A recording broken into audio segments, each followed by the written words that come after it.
E aí, pessoal, tudo bom com vocês? Então, hoje nós falaremos sobre a nossa primeira aula de equilíbrio químico, que é a nossa aula introdutória. Vamos lá. Então, primeiramente, a gente tem que entender o que é o estado de equilíbrio químico de um sistema reacional, ou seja, o estado de equilíbrio de uma reação, tá? Então, o sistema reacional ele vai estar em equilíbrio quando não ocorrerem mais variações nas concentrações dos componentes da reação, ou seja, quando as concentrações dos reagentes e as concentrações dos produtos forem constantes ao longo do tempo. Vamos lá, ser constante ao longo do tempo não quer dizer que a concentração do produto e do reagente tem que ser igual, não, tá? Que essas concentrações têm que ser iguais, não. Quer dizer que elas têm que ser constantes.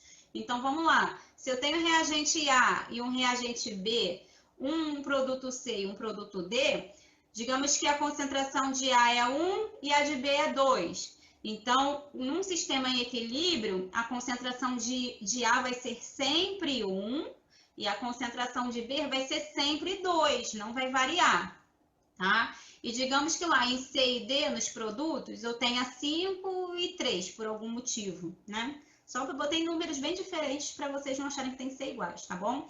Então, vamos lá. C vai ser sempre 5 ao longo do tempo e D vai ser sempre 3 ao longo do tempo. As concentrações dos reagentes e dos produtos, elas não variam, elas são constantes ao longo do tempo.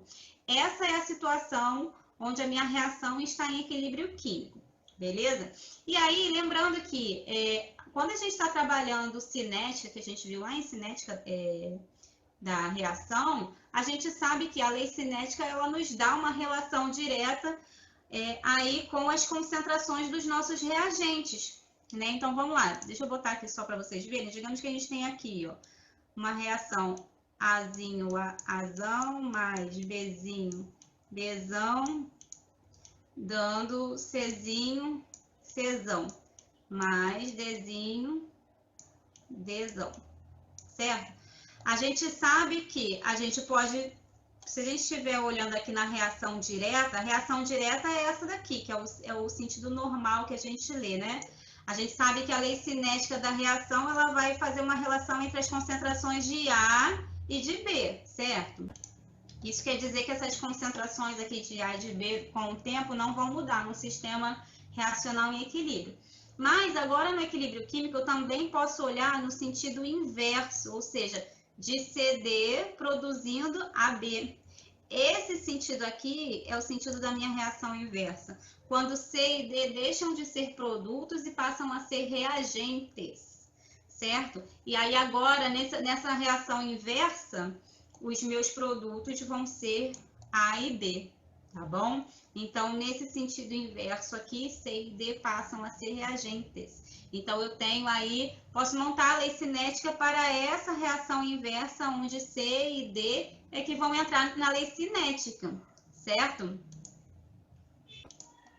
A gente sabe que essa reação direta, né, AB dando C e D, vai ter uma velocidade V1, que é a velocidade direta da reação, e essa reação inversa, CD dando A e B, ela vai ter também uma velocidade característica, que é a velocidade inversa, né, dela, é o V2. E aí, num sistema de equilíbrio, é uma das regras que a velocidade da reação direta tem que ser igual à velocidade da reação inversa, ou seja, o meu V1 vai ser igual ao meu V2. Então, nós temos dois requisitos aí para que um sistema reacional esteja em equilíbrio, tá? Em equilíbrio químico. Primeiramente, as concentrações dos reagentes e dos produtos não podem variar ao longo do tempo, ou seja, tem que ser constante. Isso quer dizer que graficamente, a gente vai ver daqui a pouco, vai ser um patamar, vai ser uma linha reta, tá bom? Não varia ao longo do tempo a concentração. E a gente tem que, em termos de velocidade e rapidez da reação, a velocidade da reação direta tem que ser igual à velocidade da reação inversa, certo? Beleza. Então, o que a gente consegue verificar aqui? Eu botei aqui essa reação genérica. Essa reação genérica é uma reação elementar, porque para a gente poder trabalhar equilíbrio químico, a gente tem que considerar que as reações direta e inversa, elas são reações elementares, senão a gente não consegue estipular os coeficientes da lei da velocidade, tá? Então, beleza. Considerando que essa reação direta e inversa, elas são elementares, então, repare, eu tenho xa mais yb, dando zc mais wd, onde x, y, z e w são os coeficientes estequiométricos, ou seja, são números. No sentido direto, onde a gente tem a velocidade v1, a gente tem a mais b reagindo para formar c e d, certo? E no sentido inverso, onde a gente tem a velocidade v2, a gente tem c e d reagindo para formar a e b. Reparem que as setas de equilíbrio químico a gente chama de uma dupla seta, tá? Essa dupla seta ela pode ser representada de duas formas diferentes. Ou dessa forma como eu coloquei aqui na reação, onde eu tenho duas semissetas, uma semisseta apontando para a direita e uma semisseta apontando para a esquerda. Por que semisseta? Porque ela não é uma seta inteira, dessa forma. Ela não tem as duas perninhas aqui da seta, tá? Eu também poderia representar essas duas semissetas aqui de equilíbrio dessa forma aqui.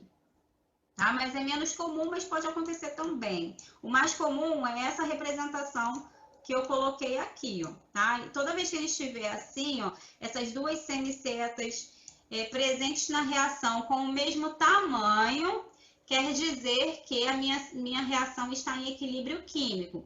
Se os tamanhos das semissetas mudarem, aí a gente tem mudanças aí no equilíbrio, a gente tem uma reação sendo mais favorecida que a outra.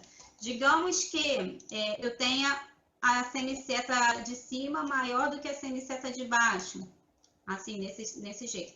Quer dizer que a minha reação de produção de C e D é mais favorecida do que a minha reação de consumo de C e D, tá?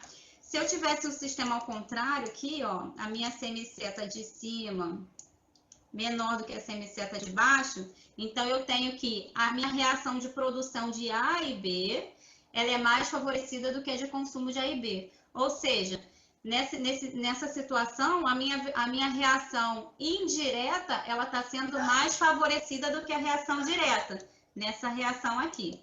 Se nesse sistema onde a semisseta de cima ela é maior, eu vou ter a minha reação direta sendo mais favorecida do que a minha reação indireta, tá? Pode acontecer? Pode. Beleza? Então, como é que ficaria a lei da velocidade para o caso de consumo de A e B? Ou seja, para a minha reação direta. A lei da velocidade vai ficar V1, que é a velocidade, né? É igual a minha constante da velocidade, que é K1, esse K é pequenininho, vezes a concentração de A elevado ao seu coeficiente estequiométrico, vezes a concentração de B elevado ao seu coeficiente estequiométrico.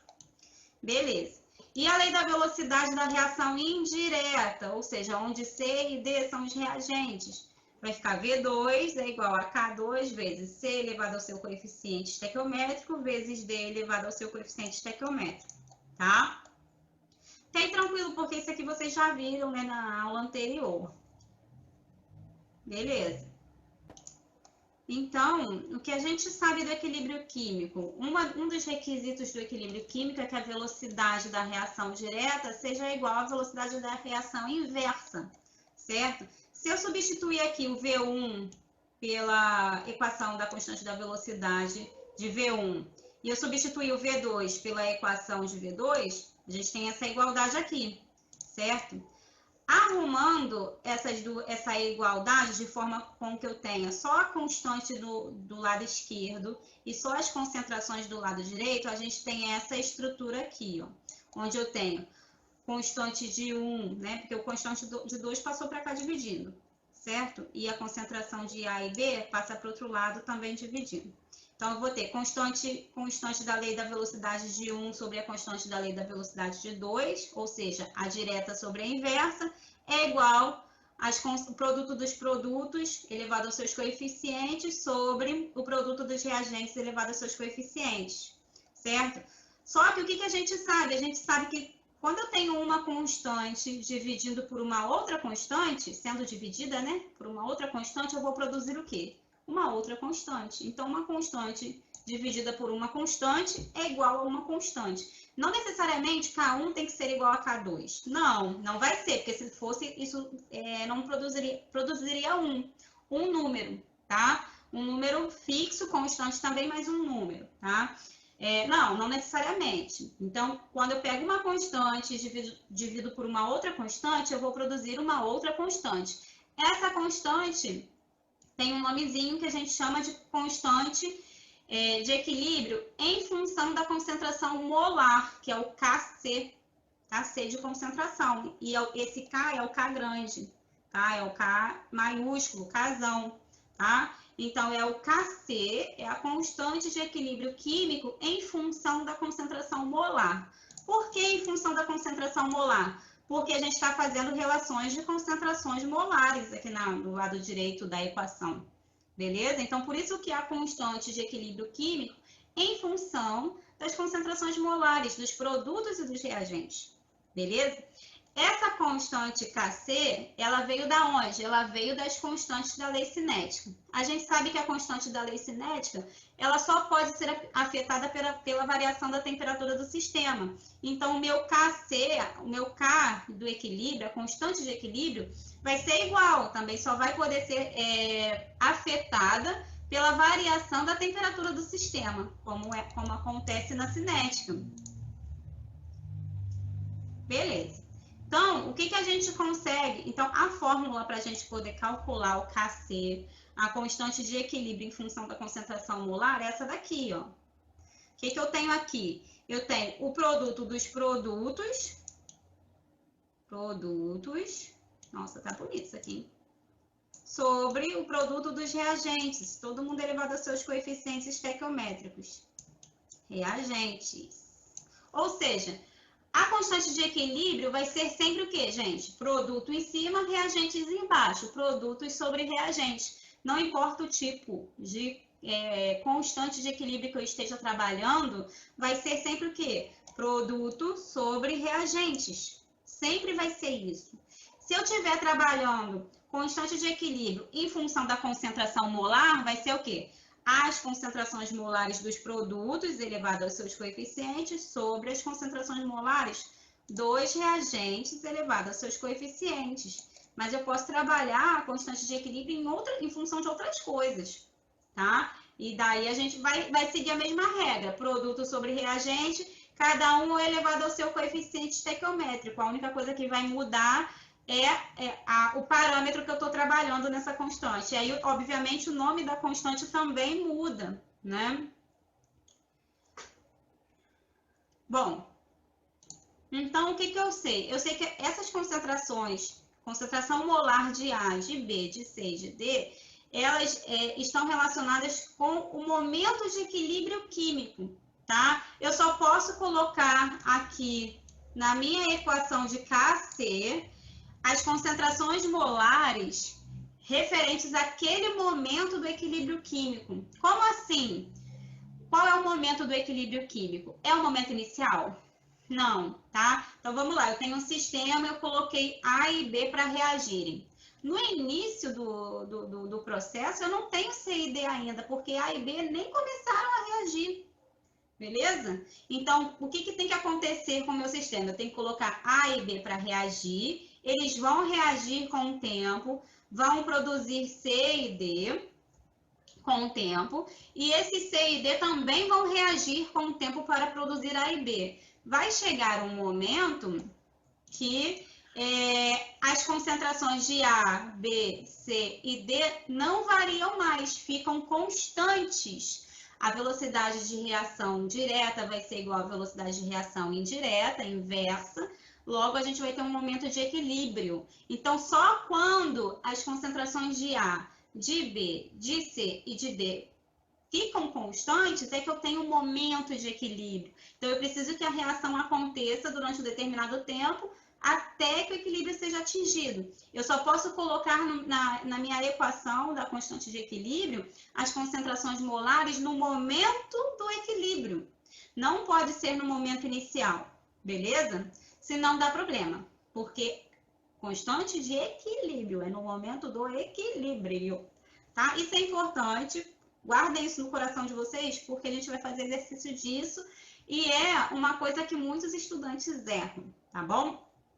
Outra coisa que a gente tem que ter na nossa cabeça quando a gente está trabalhando constante de equilíbrio em função da concentração é que só podem ser inseridos nessa equação os compostos que se apresentarem tanto no estado físico gasoso, então gases podem entrar, tá?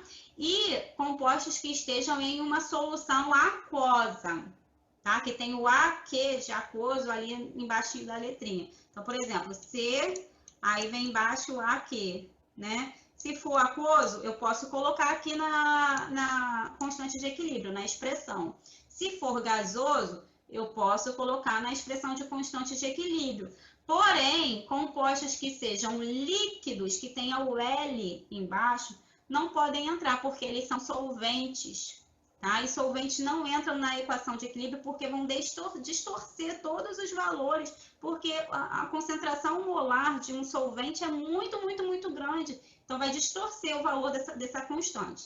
Tá? Sólidos também não entram, não contribuem para a concentração de equilíbrio. Por quê? Porque eles não estão em equilíbrio com o sistema. Os sólidos, eles estão à parte do sistema. Eles não estão ali necessariamente reagindo com a minha parte gasosa ou com a minha parte aquosa, né? Então, como eles estão à parte do sistema reacional, eles não podem ser considerados parte do equilíbrio químico, a não ser que eles estivessem dissolvidos, né? Aí eles fariam parte da solução aquosa, e aí sim, mas se eles estiverem no estado sólido, meu composto está no estado sólido com um S embaixo, não posso colocar ali na minha constante de equilíbrio, em função da concentração molar.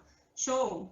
Show. Então, duas regras aí. Só posso colocar concentrações molares que estiverem relacionadas diretamente com o equilíbrio químico. Se for concentração de início de processo, não pode colocar no KC. Outra coisa que só entram gasosos e aquosos. Líquidos e sólidos não entram nessa expressão, tá? Isso é muito importante mesmo. Bom, então vamos aplicar o que a gente já viu nesse exercício aqui, tá? Em alguns exercícios. Calcule a constante de equilíbrio em termos de concentração, ou seja, ele quer uma constante Kc, certo? Para a reação representada pela equação química abaixo. Então, ele deu a reação aqui. Sabendo que nas condições de temperatura e pressão em que se encontra o sistema, existem as seguintes concentrações dos compostos gasosos presentes no equilíbrio. Então, ele disse que todos os componentes da reação são gases e que essas concentrações fornecidas aqui são concentrações molares do equilíbrio químico. Então, tá tudo no esquema. Basta a gente descobrir a expressão do Kc que a gente consegue resolver esse problema, tá? Beleza, então, vamos descobrir aí essa expressão do Kc. Aqui. O que a gente faz? Só botei aqui a nossa reação, a gente primeiramente anota os dados, bonitinho aqui. Como é que a gente vai fazer para descobrir essa expressão do Kc? O que a gente sabe? A gente sabe que o Kc vai ser o produto dos produtos elevado aos seus coeficientes estequiométricos dividido pelo produto dos reagentes elevados aos seus coeficientes estequiométricos. Então, há uma razão entre os produtos com os seus coeficientes estequiométricos e os reagentes com seus coeficientes estequiométricos. Certo? Certo. O que a gente sabe também do Kc? Que só podem entrar concentrações de equilíbrio químico, que o problema já disse que essas concentrações molares aqui são de equilíbrio. Então, tudo bem. E também só podem entrar aqui na expressão do Kc compostos gasosos ou soluções aquosas. Que o problema disse que todo mundo aqui nessa reação são gases, então todo mundo tem um estado físico gasoso, né? Então, todos eles vão entrar na expressão do Kc. Beleza. Sabendo disso, o que eu sei? Eu sei que o meu produto, a gente só tem um, que é o SO3, então vai ser a concentração molar do SO3 elevado ao seu coeficiente estequiométrico, que é 2, dividido pelos reagentes. Quem são os reagentes? O SO2 elevado ao seu coeficiente estequiométrico, que é 2, vezes o O2 elevado ao seu coeficiente estequiométrico, que é 1. Então, beleza. Deixa eu apagar aqui.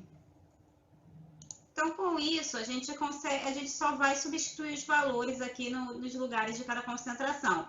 A concentração de SO3 é 0,1 mol por litro. Então, a gente vai colocar o 0,1 aqui. Lembrando que esse 0,1 tem que ser ao quadrado, porque a concentração de SO3 é ao quadrado, certo?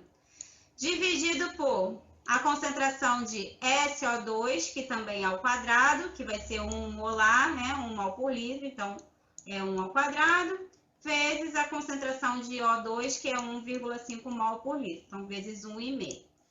Aqui, no caso do KC, a gente vai ter o mesmo problema que a gente tinha com a lei da velocidade, quando a gente ia trabalhar as unidades de medida, né? Por quê? Porque lembra, lá na lei da velocidade, cada velocidade de uma determinada reação vai ter a sua unidade de medida, porque essa unidade de medida vai depender dos coeficientes que vão entrar lá na expressão da lei da velocidade, né?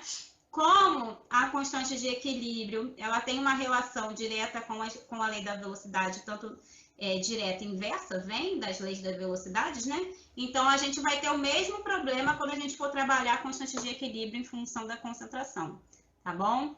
Então, e em função das outras coisas também. Então, a gente tem que observar que a gente vai ter que fazer a conta para os números mesmo, e depois a gente tem que fazer também a nossa análise dimensional, ou seja, a conta para a unidade de medida, para descobrir qual é a unidade de medida da resposta final, tá bom? Então, aqui fazendo direitinho a conta, a gente chega nesse resultado aqui, ó. E da onde saiu essa unidade de medida? Eu fiz o tratamento dessa unidade de medida aqui embaixo, tá?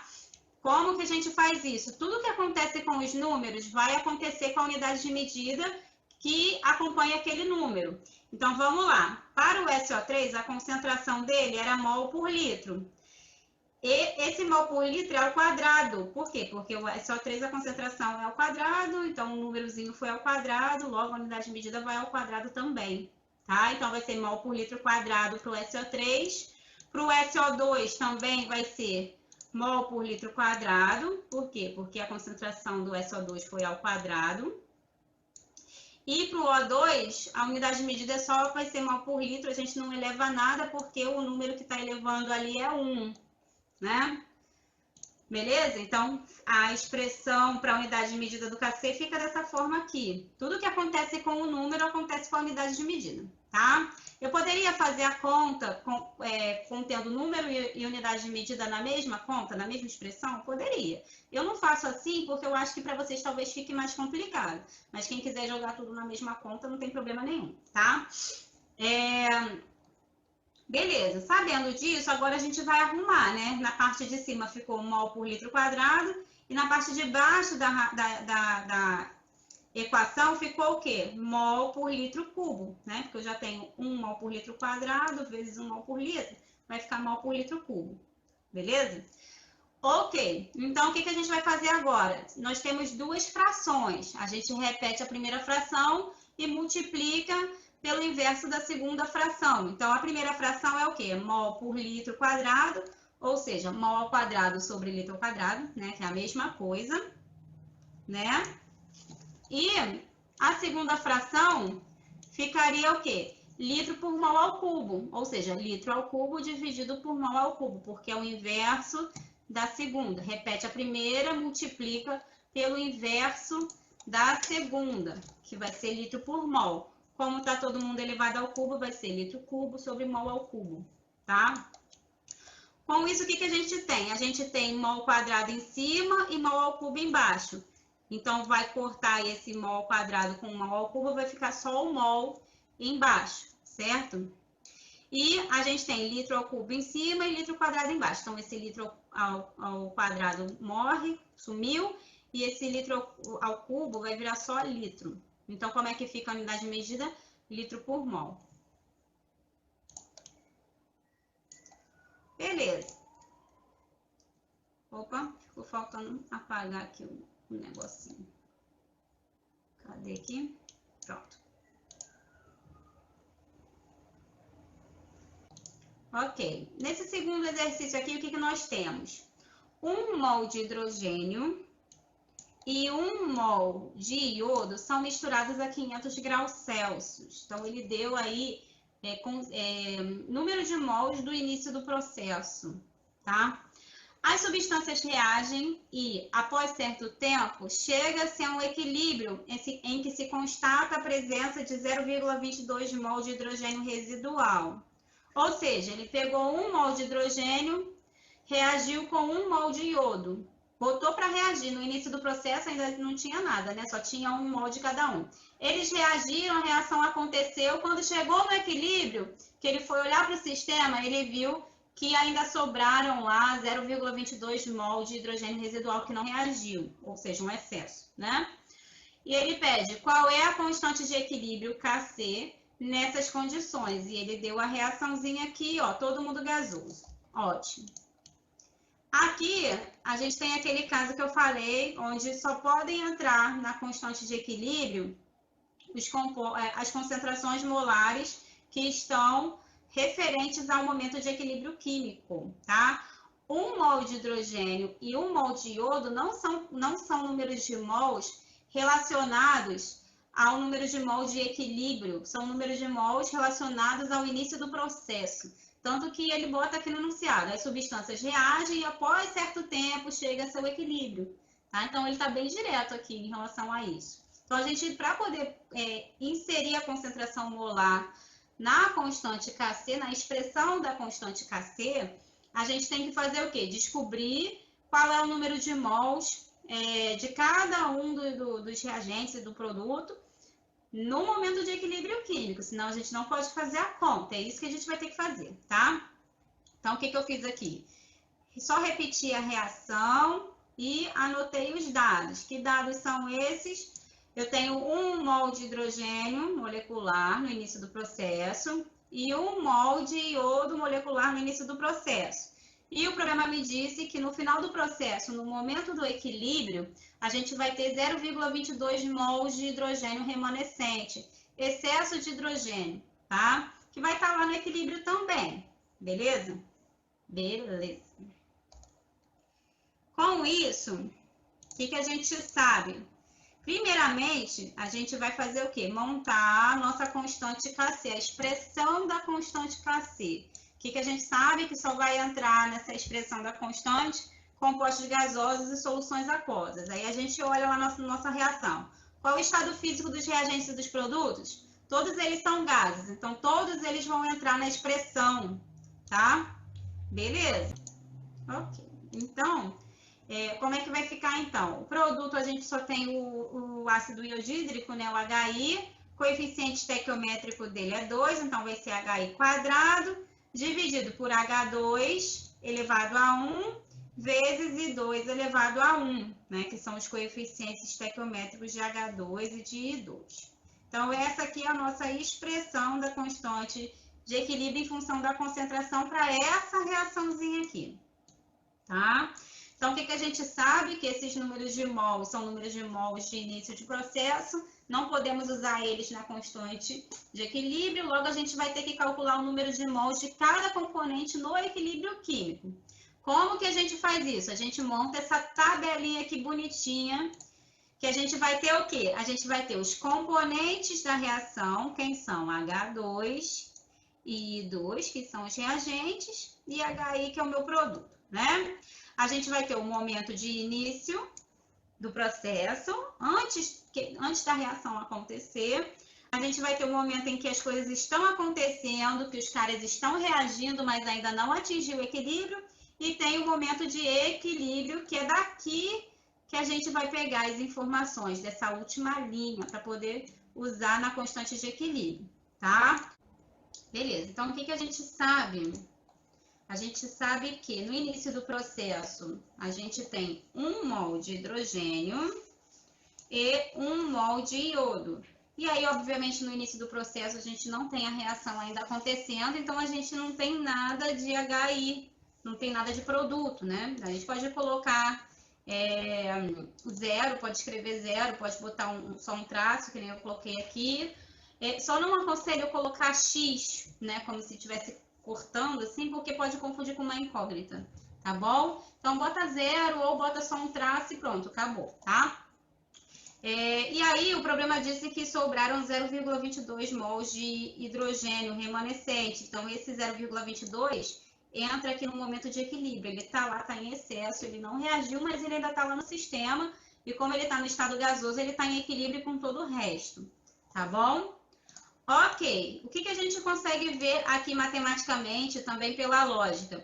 Bom, se eu tenho 1 mol de hidrogênio no início do processo e me sobraram 0,22 mols, é porque eu tenho que 0,78 mols de hidrogênio reagiram. Como é que eu sei isso? Porque 1 menos 0,22 é igual a 0,78, certo? Ou seja, tudo que eu tenho é 1 mol. Se eu pego 0,22 e somo com 0,78, não dá 1? Dá 1, né? Então, o que eu tenho no início do processo tem que ser separado aí em relação ao que reagiu e ao que sobrou, que está no equilíbrio, certo? Se todo o meu 1 mol tivesse reagido, eu ia ter quanto de hidrogênio no equilíbrio? Zero, eu não ia ter nada, né? Mas como eu tenho hidrogênio remanescente, hidrogênio que sobrou, 0,22 mols, então só 0,78 mols desse meu hidrogênio reagiu, nem todo o meu hidrogênio reagiu, tá? Beleza. Então, se eu quiser fazer isso matematicamente, não quiser fazer isso pela lógica, como é que ficaria? O número de mol no início vai ser igual ao número de mol que reagiu mais o número de mol do equilíbrio, certo? Ou seja, o número de mol que reagiu com o número de mol de equilíbrio, a soma desses dois tem que ser igual a tudo que eu tenho, tá bom? No início do processo. Ficou bonita a letra? Não, não ficou, mas deu para entender, né? Bom, o que eu sei? Eu sei que eu tenho 1 mol de iodo molecular, né? Como proporcionalmente, né, pela minha estequiometria, o meu iodo ele vai reagir proporcionalmente em relação ao hidrogênio, né? Então, se eu tenho proporcionalmente 1 mol de iodo reagindo com 1 mol de hidrogênio, eu vou ter o quê? 0,78 mol de iodo reagindo com 0,78 mol de hidrogênio. Eu poderia fazer uma regra de 3 aqui, né? Se 1 mol está para tanto, 0,78 está para tanto. Não precisa, porque a proporção aqui é 1 para 1, né? Então, se 1 mol de hidrogênio reage com 1 mol de iodo, 0,78 mol de hidrogênio vai reagir com quantos mols de iodo? 0,78. Então, 0,78 é a quantidade em mols de iodo que eu tenho. Consequentemente, quanto que eu vou ter lá no meu equilíbrio? 1 menos 0,78. Então, eu vou ter 0,22 mol de iodo, tá? Isso quer dizer o quê? Que também nem todo o meu iodo reagiu, tá? Ok. E em relação à quantidade de HI que eu vou ter, eu também vou fazer uma relação estequiométrica. Posso fazer com o hidrogênio ou com o iodo, tanto faz, tá? O que eu sei? Eu sei que proporcionalmente falando, 0,78 mol de iodo, no caso aqui 1 mol de iodo, vão reagir com 2 mol de HI, né? Ou seja, se 1 mol de iodo reage com 2 mol de HI, 0,78 mol de iodo vão reagir com quanto? 2 vezes 0,78, que dá 1,56. E aí, o que a gente sabe? A gente sabe que no início do processo, obviamente, a gente não tem nada de HI, e aí, durante a reação, foram produzidos 1,56 mols de HI, consequentemente, no equilíbrio, a gente vai ter essa quantidade de HI que foi produzido, 1,56 mols, certo? Então, a gente já preencheu a nossa tabela, e o que nos interessa aqui dessa tabela é essa última linha, que é a linhazinha do equilíbrio, tá? E é nela que a gente vai focar para resolver o nosso problema. A gente sabe que para colocar aqui na fórmula do KC tem que ser concentração em mol por litro. O problema não falou nada a respeito do volume utilizado, então o que a gente pode fazer para poder facilitar o nosso processo? Ele só deu o número de mols, né? A gente pode admitir que o volume é o volume do recipiente ocupado aí por esses gases é 1, para facilitar, senão a gente teria que colocar um X ali no lugar do volume, né? Ficaria o número de mol dividido por X, e aí a gente ia ter que fazer toda a questão matemática e no final das contas esse X ia ser cancelado, tá? Então, admite que o volume seja 1, admitindo que o volume é 1, a gente acaba aí com esse númerozinho indesejado, né? Com esse volume que é indesejado, digamos assim, então, numericamente falando, e fica com a concentração em mol por litro, que é o que nos interessa. Então, o que a gente sabe? Pegando o número de mols de H2 no equilíbrio, que é 0,22, e dividindo por 1 para obter a concentração molar de H2, a gente vai ter que a concentração molar de H2 vai ser 0,22 mol por litro. De iodo vai ser a mesma coisa e de HI vai ser 1,56 mol por litro. Uma vez que o número de mols de HI no equilíbrio é 1,56 e eu dividi pelo volume, que é 1 litro que eu admiti, tá? Aí a gente consegue pegar esses valores agora, que são os valores de concentração molar no equilíbrio, e a gente consegue colocar aqui na expressão de KC. A gente sabe que HI, a concentração vai ser ao quadrado, então vai ser 1,56 ao quadrado. H2 é 0,22 e 2 também, a concentração é 0,22. Então, eu coloquei aqui ao quadrado também, tá? Beleza. Fazendo a conta desses numerozinhos, a gente tem que, numericamente, o KC vale 50,3, tá? Sem unidade de medida. Por que sem unidade de medida? Aqui o meu KC. Porque se eu pego a unidade de medida desse número aqui, que é em mol por litro quadrado, né? Por causa de... Eita, Cacilda. Por que sem unidade de medida? Porque se eu pego esse número que está ao quadrado, pego a unidade de medida dele, que é mol por litro, essa unidade vai ficar ao quadrado também, né? Então, vai ficar mol por litro quadrado. O de baixo é a mesma coisa. Então, vai ficar mol por litro ao quadrado dividido por mol por litro ao quadrado. E isso dá 1. Qualquer coisa dividida por ela mesma dá 1. Então, 50,3 vezes 1 dá 50,3. Então, esse KC aqui, ele é adimensional para essa reação. Beleza?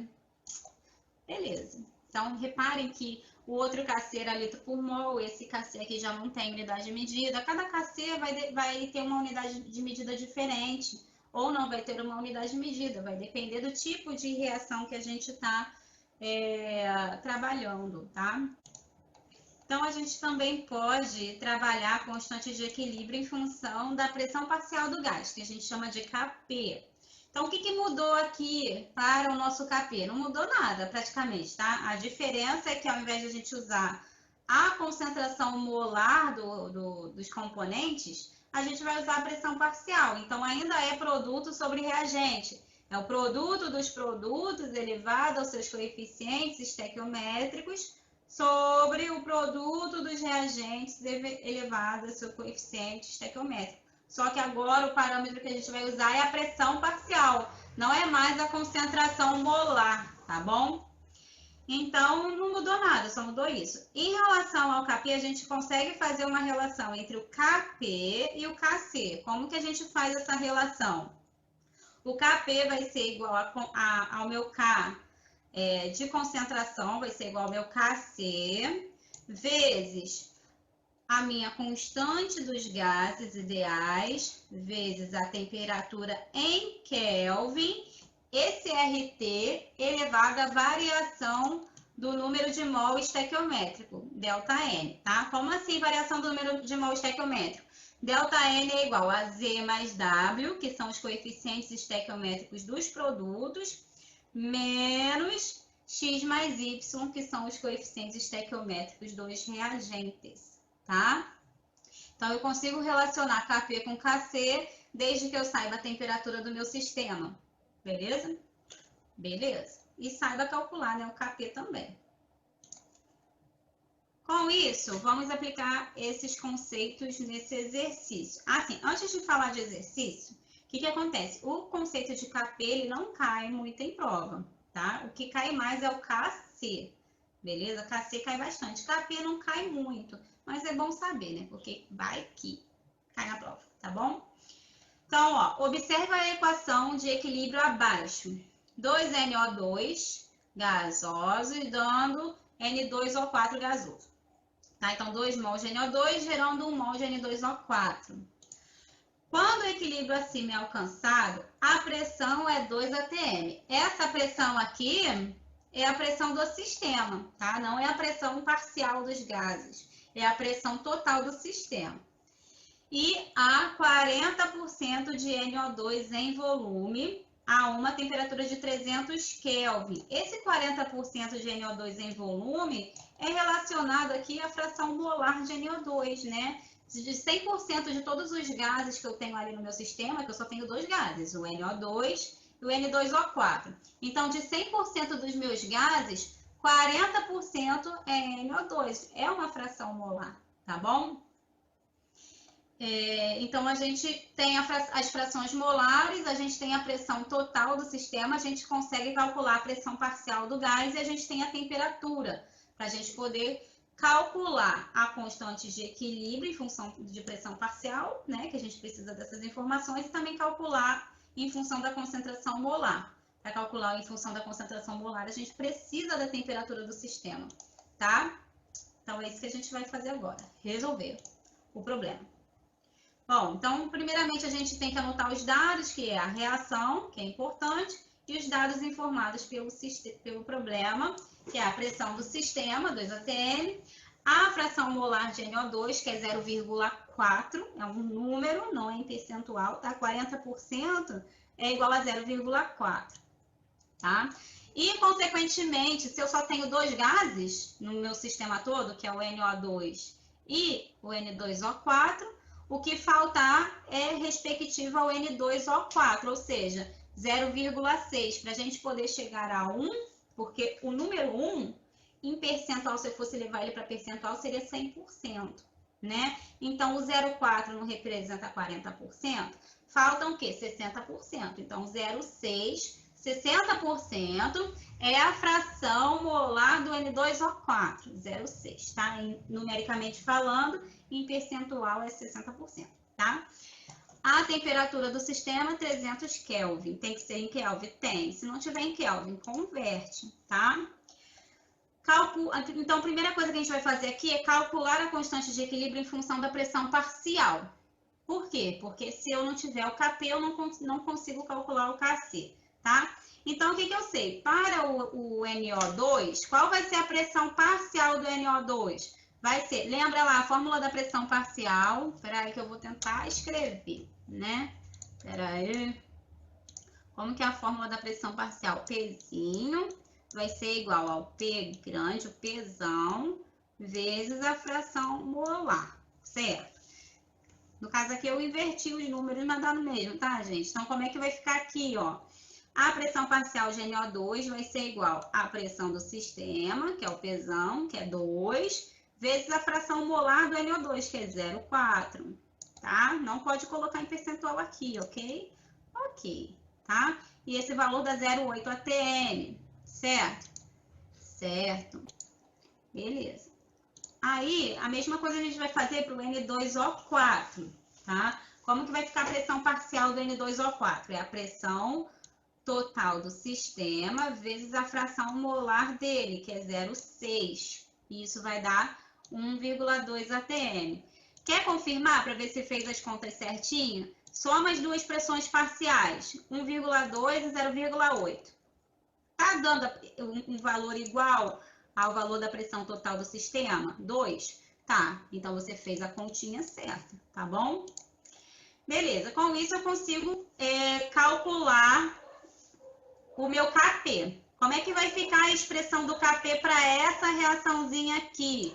Vai ficar a pressão parcial de N2O4 elevado pelo coeficiente estequiométrico, que é 1, então não tem nada lá em cima, dividido pela pressão parcial do NO2 essa pressão vai ser elevada ao coeficiente estequiométrico do NO2, que é 2. Então, é a pressão parcial ao quadrado do NO2, certo? Então, agora a gente só vai substituir os valores das pressões parciais aqui na expressão do Kp.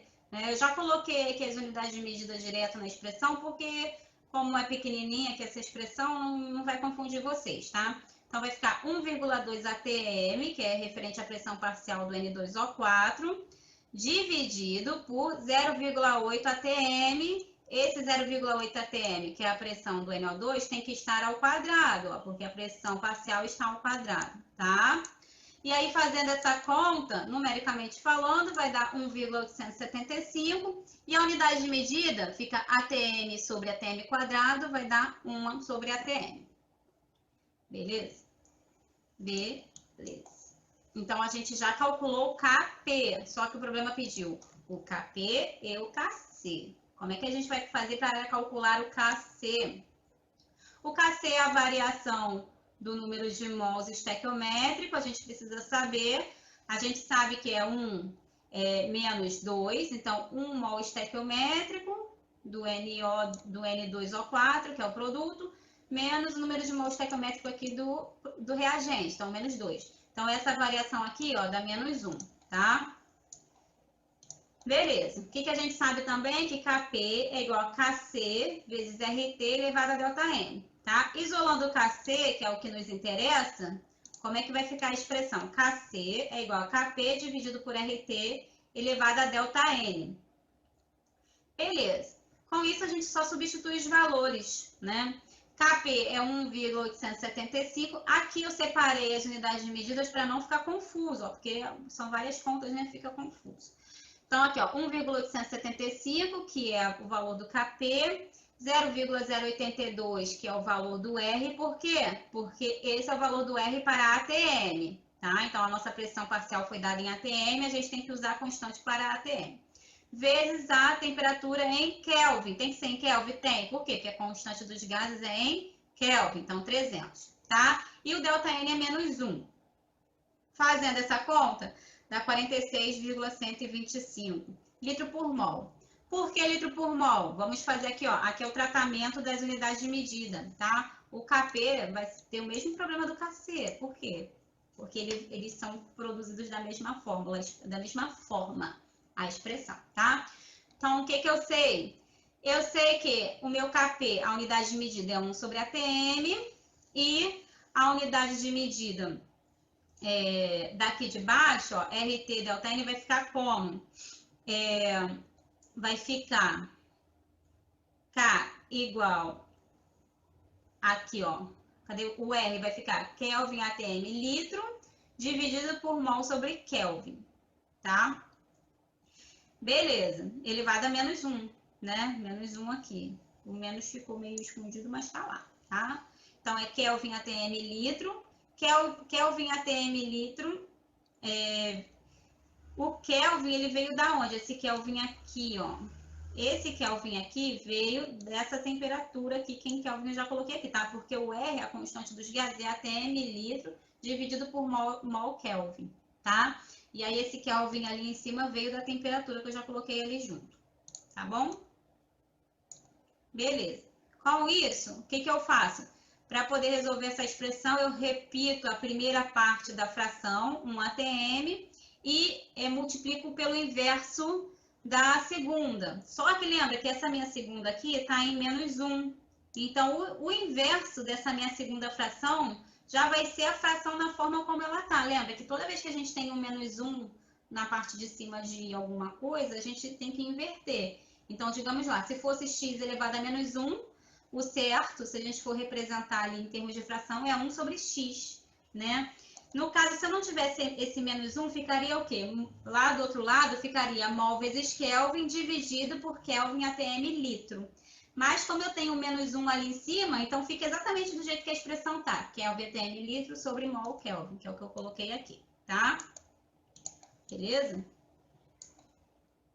Então, o que eu sei? Eu sei que ATM corta com ATM, Kelvin corta com Kelvin. Aqui é 1, não faz graça para mim. O que sobrou? Litro sobre mol.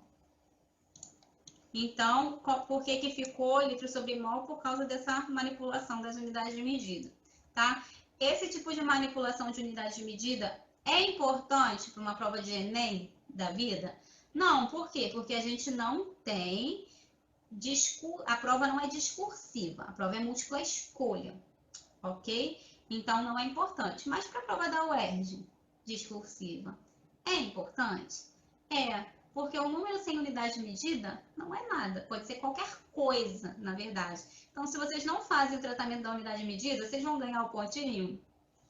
Pode até ganhar alguma coisa, mas não vai ganhar o ponto completo. Vai depender do professor. Tem professor que zera, tá? Se vocês pegam um professor mais tranquilo, beleza, né? Um corretor lá, mas mesmo assim eu acho que não é só um professor que corrige. Então, assim, vai perder bastante ponto, tá?